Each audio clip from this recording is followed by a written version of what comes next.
Selamat siang, teman-teman di Facebook. Saya Valentina dari Kecara Forest Retreat di Bentong, Pahang, Malaysia. Hari ini saya akan melanjutkan live stream saya mengenai buku The Promise, yaitu biografi dari guru saya, His Eminence Chem Rinpoche, mulai dari halaman 154. Mari kita mulai. Jadi, chapter ini mengenai bagaimana Rinpoche sangat mengabdi dan juga melayani guru utamanya, yaitu Dzong Rinpoche. Serving his root guru, melayani guru utamanya. Di sini ada foto Chem Rinpoche ketika masih muda, di tahun 80-an bersama dengan guru utamanya, yaitu Dzong Rinpoche. Young Chem Rinpoche was chosen to be His Holiness Kyabje Dzong Rinpoche's assistant despite his youth, dressing, and radical hairstyle.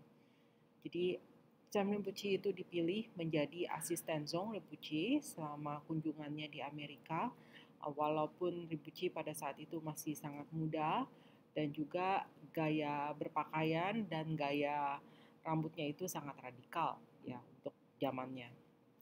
I made prostrations because I did not know how long I could be with him, and I did not want to prostrate to a statue. I wanted to prostrate to the living Buddha.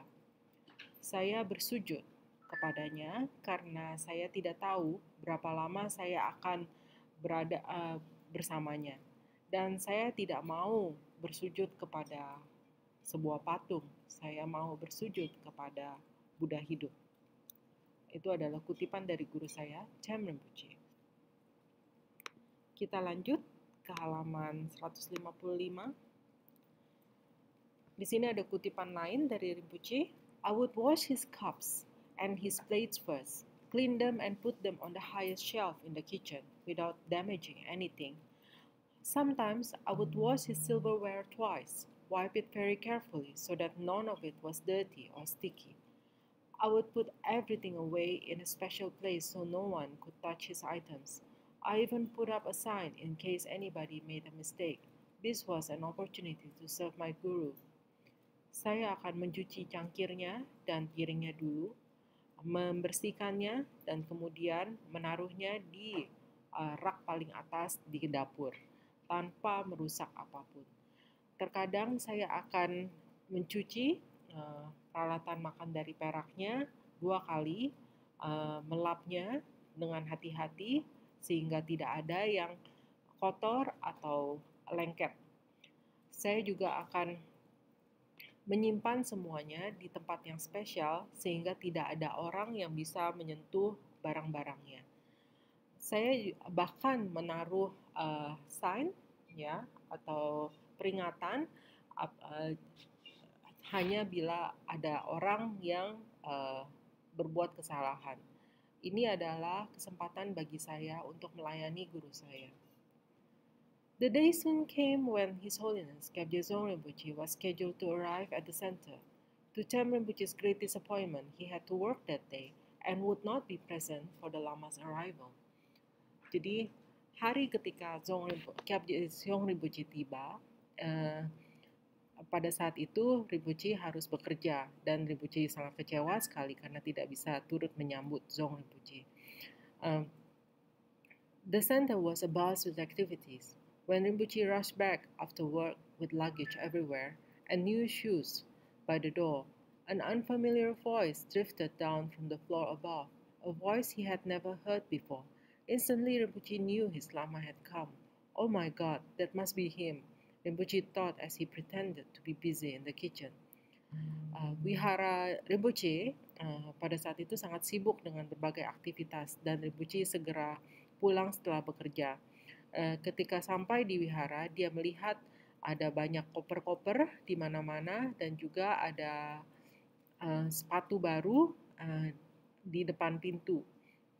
Dan sebuah suara yang tidak pernah didengarnya sebelumnya terdengar dari lantai atas, dan dengan segera Rinpoche tahu bahwa gurunya telah datang. His Lama had come. Dan menurut Rinpoche, oh my God, itu pasti Dzong Rinpoche. Rinpoche mulai berpikir dan dia mulai pura-pura sibuk ya di dapur. After what seemed like several hours, Geshe-la finally invited him to meet Dzong Rinpoche. Trembling with excitement, Rinpoche climbed the stairs and walked into Dzong Rinpoche's room. There, near the altar, the Lama sat straight and erect, with long white goatee and sharp eyes. Waktu terasa berjalan lambat, kira-kira bagi Rinpoche saat itu terasa seperti beberapa jam. Akhirnya Geshe-la datang untuk mengundangnya bertemu dengan Dzong Rinpoche. Dzong Rinpoche gemetar karena dia sangat excited, dan Rinpoche mulai naik tangga dan akhirnya tiba di depan di kamar Dzong Rinpoche.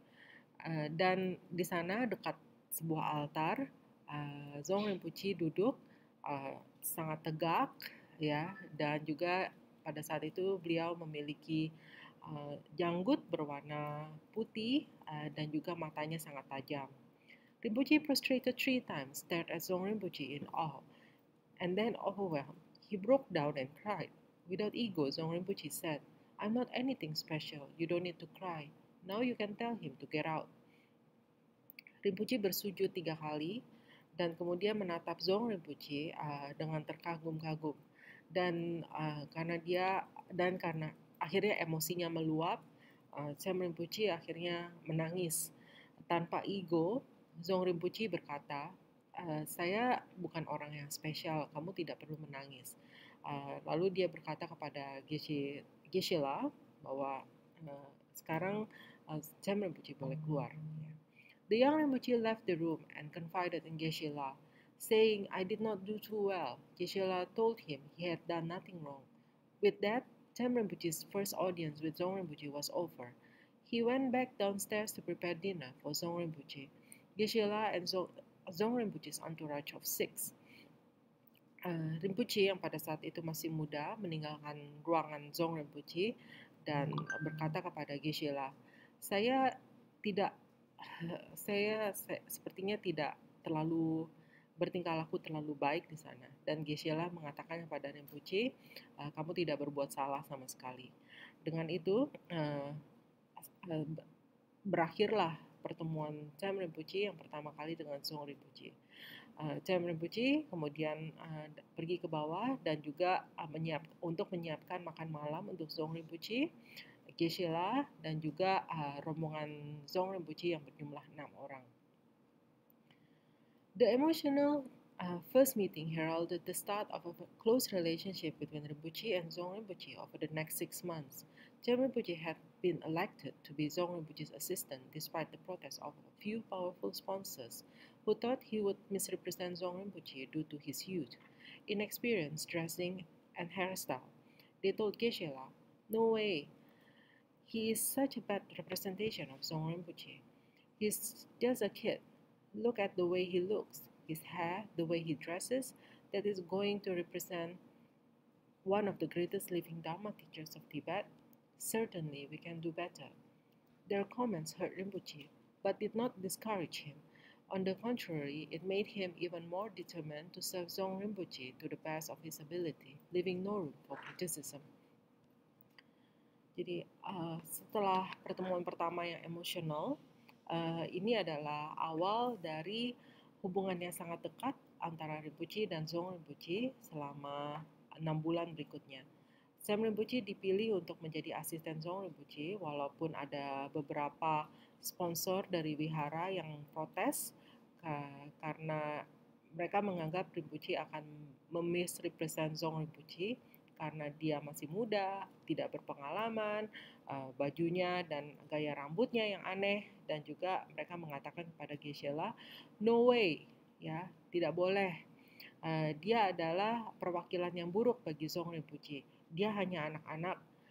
Lihatlah bagaimana penampilannya, rambutnya, bagaimana cara dia berpakaian, dan anak inilah yang akan mewakili seorang guru Dharma yang terbesar, salah satu guru Dharma terbesar dari Tibet.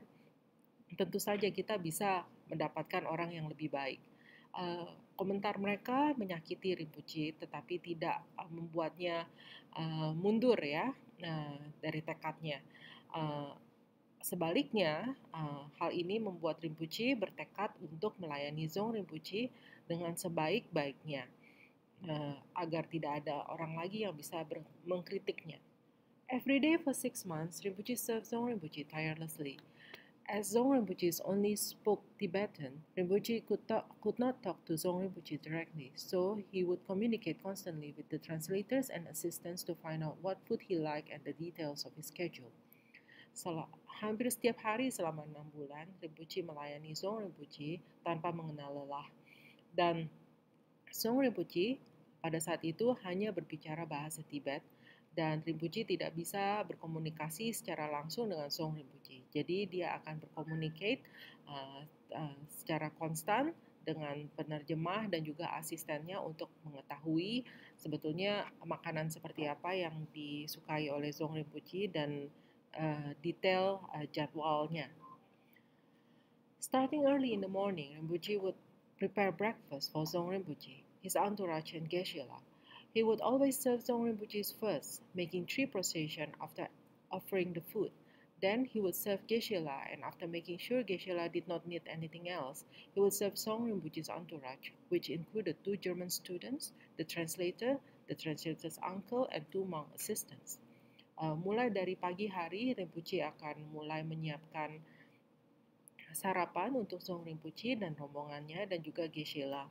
Dia akan melayani Dzong Rinpoche terlebih dahulu, kemudian bersujud 3 kali setelah memberikan makanannya, kemudian dia akan melayani Geshe-la, dan setelah meyakinkan bahwa Geshe-la tidak memerlukan apapun, dia akan melayani rombongan Dzong Rinpoche yang terdiri dari 2 murid dari Jerman, seorang penerjemah, dan paman dari penerjemah tersebut, dan juga 2 biksu asisten. Kita lanjut ke halaman 157, karena halaman 156 adalah terjemahan Chinese dari apa yang telah saya jelaskan. As Kyabje Dzong Rinpoche's personal attendant, Sam Rinpoche was always present to serve, including during a shopping trip to LA's Chinatown to buy toys. It was seen as a sign of Dzong Rinpoche's preparation for his future incarnation. Jadi sebagai pelayan pribadi His Holiness Kyabje Dzong Rinpoche, Sam Rinpoche selalu hadir untuk melayani. Bahkan pada saat perjalanan berbelanja di Chinatown di LA untuk membeli mainan. Hal ini dilihat sebagai pertanda bahwa Dzong Rinpoche telah bersiap-siap untuk menyiapkan bersiap-siap untuk inkarnasi selanjutnya. Rinpoche would then return to Dzong Rinpoche's side and wait while Dzong Rinpoche ate. He always served extra food to Dzong Rinpoche so that there would be leftovers. He would then ask for permission to eat them, because he believed so much that his guru was an enlightened being and that his leftovers were blessed. Jadi Rinpoche kemudian akan kembali ke sisi Dzong Rinpoche dan menunggu ketika Dzong Rinpoche sedang makan. Dia selalu menyiapkan makanan lebih banyak untuk Dzong Rinpoche sehingga ada sisanya. Dan kemudian Rinpoche akan meminta izin untuk memakan sisa makanan Dzong Rinpoche karena dia percaya bahwa gurunya itu adalah makhluk tercerahkan dan sisa makanannya itu telah terberkahi. After Dzong Rinpoche finished breakfast, Rinpoche would clear his breakfast tray, then proceed to clear his Geshe-las and the entourage's trays. If he had time, he would also clean up the kitchen and put everything away before going to work. Setelah Dzong Rinpoche selesai sarapan, Rinpoche kemudian akan membersihkan peralatan makannya dan kemudian membersihkan peralatan makan Geshe-la dan kemudian dan kemudian rombongan dari Dzong Rinpoche. Dan apabila Rinpoche memiliki waktu, dia akan membersihkan dapur dan juga menyimpan semuanya sebelum pergi kerja. Returning from work at around 3 p.m., Rinpoche would immediately start preparing dinner for everyone. Rinpoche would also prepare Tibetan tea just the way Dzong Rinpoche liked it, with just the right amount of butter. Rinpoche would then go upstairs, offer dinner to Dzong Rinpoche, and make 3 prostrations just as he did at breakfast. Sometimes in the evening, after dinner and teachings, he would also have the blessings to massage Dzong Rinpoche's feet. Setelah kembali dari kerja sekitar pukul 3 sore, Rinpoche kemudian akan mulai menyiapkan makan malam untuk semua orang. Rinpoche akan menyiapkan Tibetan teh, ya, teh gaya Tibet, seperti yang disukai Dzong Rinpoche, dan kemudian dengan jumlah mentega yang cukup, dan Rinpoche kemudian akan pergi ke atas untuk memberikan makanan kepada Dzong Rinpoche dan juga bersujud sebanyak 3 kali, seperti yang dilakukannya pada saat sarapan. Kadang-kadang di malam hari setelah makan malam dan sesi ajaran, dia juga akan mendapatkan berkah untuk memijit kaki Dzong Rinpoche. Dharma Rinpoche also assisted Dzong Rinpoche during private audiences and Dharma teachings, which were held daily from 6 p.m. to midnight or 2 a.m. During those 6 months, if there were visitors seeking an audience with Dzong Rinpoche, he would vacuum the room and make sure everything was clean and in order before making the necessary arrangement with Dzong Rinpoche's assistant to bring the visitors in. During the audience, he would stay nearby quietly, as alert as possible, in case Dzong Rinpoche needed anything. He would make sure he never let Dzong Rinpoche be without anyone close at hand. Jadi, Sam Rinpoche juga membantu Dzong Rinpoche pada saat beliau bertemu dengan orang secara private, ya, dan pada sesi ajaran Dharma yang diadakan setiap hari mulai dari pukul 6 sore sampai dengan pukul 12 malam atau kadang-kadang sampai jam 2 pagi selama 6 bulan. Apabila ada kunjungan, ya, ada tamu yang berkunjung untuk bertemu dengan Dzong Rinpoche, Dzong Rinpoche akan memvakum ruangan dan juga memastikan bahwa semuanya bersih sebelum melakukan pengaturan sebelum mengatur bersama dengan asisten Dzong Rinpoche untuk membawa tamunya masuk ruangan. Pada saat pertemuan, Dzong Rinpoche akan selalu berada di dekat Dzong Rinpoche dan juga dia alert, ya, hanya untuk memastikan apabila Dzong Rinpoche memerlukan sesuatu, dia ada di sana.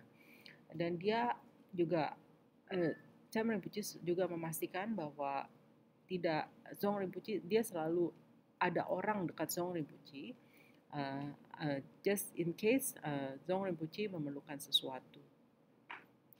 Ini halaman 158. Ini adalah foto pada saat shopping trip ke Chinatown. Ya. Pada saat saya di LA, Rinpoche sendiri menunjukkan kepada saya ini adalah spot di mana dia mengambil foto bersama Dzong Rinpoche. Kita lanjut ke halaman 159. Di sini ada foto Cham Rinpoche bersama Dzong Rinpoche. Captionnya, Cham Rinpoche served His Holiness Kyabje Dzong Rinpoche as his personal attendants in TDL Dharma Center and at the Vajrayogini initiation in Yucca Valley, California in the 1980s. This photo was taken when Dzong Rinpoche paid a visit to Cham Rinpoche's room in the garage of TDL. Jadi, Cham Rinpoche melayani His Holiness Kyabje Dzong Rinpoche sebagai pelayan pribadinya di wihara TDL. Dan juga pada saat inisiasi Vajrayogini di Yucca Valley, California di tahun 80-an.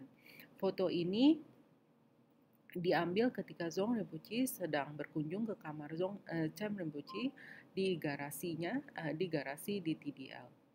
After Dzong Rinpoche's interview or divination, Rinpoche would assist him downstairs for the Dharma teachings, carry incense, carry his hat, help him sit on the throne, and fix his robes. When Dzong Rinpoche was sitting on the throne, he would not leave his side, even before he sat down. He would make sure everything was straightened. Rinpoche was happy just being in the same room as Zong Rinpoche. He would do anything for Zong Rinpoche and Geshe-la and was never tired when he was with them.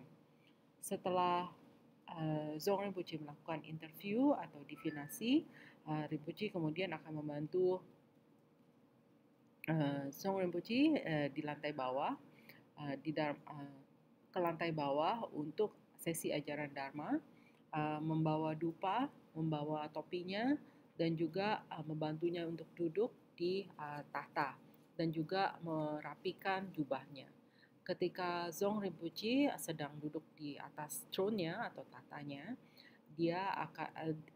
Zong Rinpoche selalu ada di dekatnya dan memastikan bahwa semuanya rapi, dan Rinpoche sangat senang sekali berada di ruangan yang sama bersama Zong Rinpoche.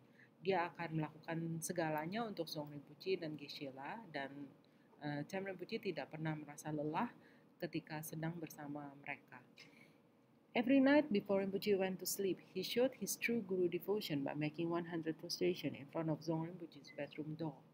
Setiap malam, sebelum Rinpoche pergi tidur, dia akan menunjukkan pengabdiannya kepada sang guru dengan bersujud sebanyak 100 kali di depan kamar tidur Zong Rinpoche.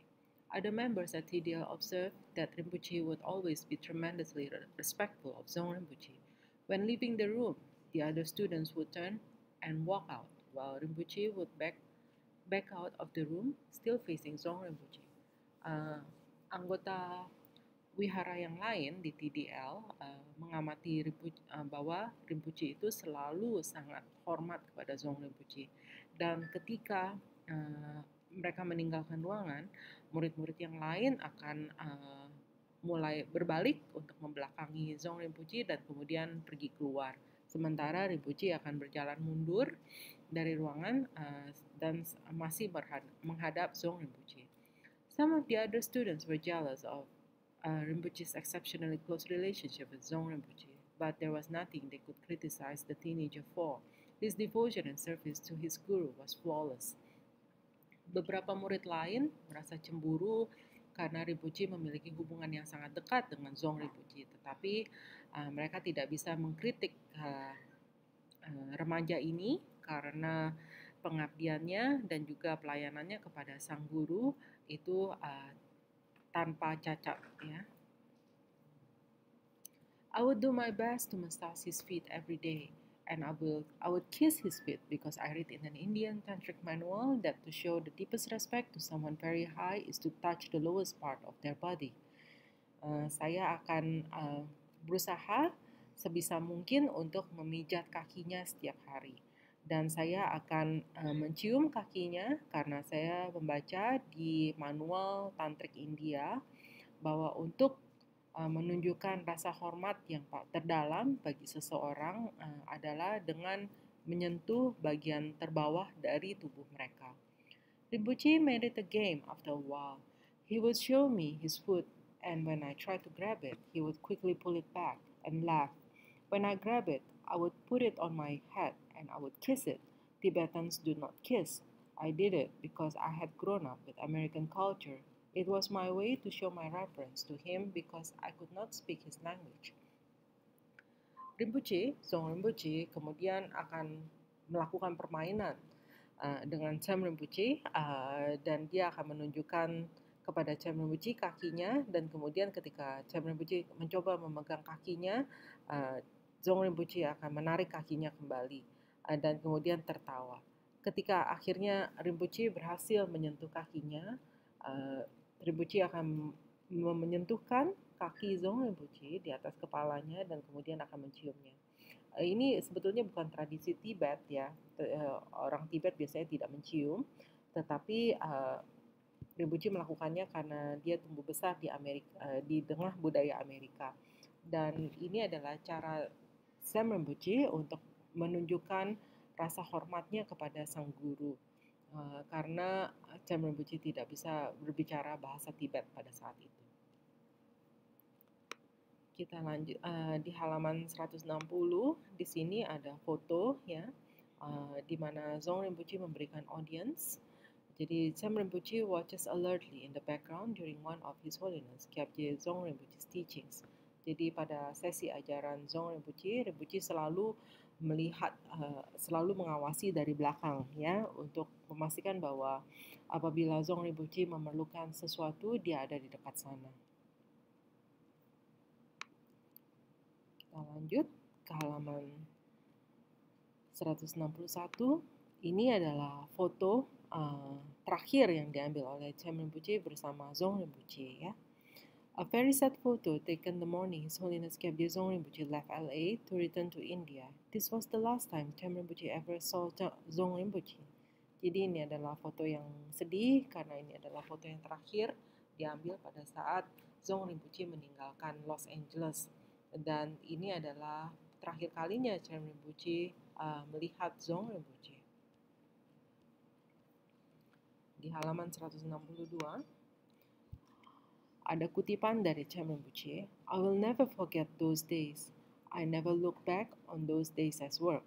I've never regretted, felt tired, or felt that I did not want to do it. Never. Not even once in my life for the last 30 years. I felt I was collecting merits with a person without faults, that everything I did would accelerate my Dharma practice and my Dharma attainments. In that 1 year, I did not go out to any clubs or meet any of my non-Dharma friends, and the year passed so quickly. Jadi ada kutipan dari Cham Rinpoche, saya tidak akan pernah melupakan hari-hari tersebut. Saya tidak pernah melihat ke belakang dan menganggap bahwa semua yang saya jalani sebagai pekerjaan. Saya tidak pernah menyesal, tidak pernah merasa lelah, dan tidak pernah merasa bahwa saya tidak ingin melakukannya. Tidak pernah sama sekali. Tidak pernah sekalipun selama 30 tahun hidup saya. Dan saya merasa bahwa saya sedang mengumpulkan pahala dengan seseorang yang tanpa cacat, ya, yang sempurna, dan semua hal yang saya lakukan akan mempercepat praktek Dharma saya dan juga hasil dari praktek Dharma saya. Dan dalam 1 tahun itu saya tidak pergi keluar ke klub atau bertemu dengan sahabat-sahabat saya yang bukan saudara atau saudari Dharma, dan tahun itu berjalan dengan sangat cepat ya. Jadi dengan sampainya kita di halaman 162 ini, saya ingin mengakhiri live stream ini, dan semoga apa yang saya sharing di sini berguna bagi kalian semua. Dan apabila ada pertanyaan, silakan diajukan dalam Facebook page saya, atau video ini juga akan diupload ke YouTube channel dari Cham Rinpoche. Kalian juga bisa bertanya di sana. Saya akan menjawab sebisa mungkin. Jadi terima kasih dan sampai jumpa di live stream selanjutnya.